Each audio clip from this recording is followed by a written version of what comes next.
Tontolon'ny familiana fiarakodia maranantsika ny vaovao avy eto an-toerana ny famin'ny fotoana tetsy amin'ny lapan'ny Notontosaina sy ny fanatanjahantena mamasina omaly ihany koa ireo mpankafy ny fanamorina fiarakodia tamin'ny alalan'ny fifanana Rallye Virtuel izany.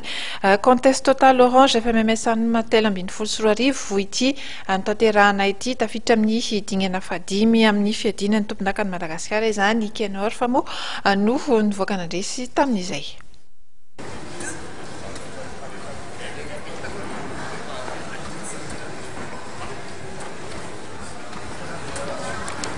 Ikenor fa no voaositra ho tompon-dakan'i Manche amin'ny fiadiana tompon-dakan'i Madagasikara ho an'ny Rallye Virtuel.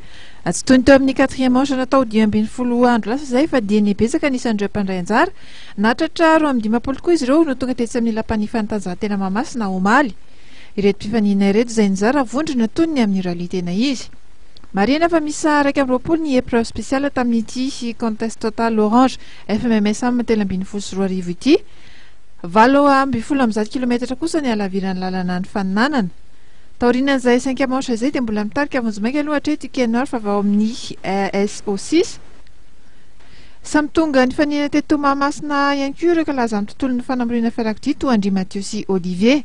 Manche telo moa sisa dia ho fantatra ny tompon-daka amin'ny Rallye Virtuel amin'ity tompolalovana ity. Tompon-daka izay andimby hanisitraka tompon-daka ny taona lasa. Raha ny fantatra dia ny volana septambra ho avy izao no hanaovana ny 6e manche miaraka amin'ny club any Azatana.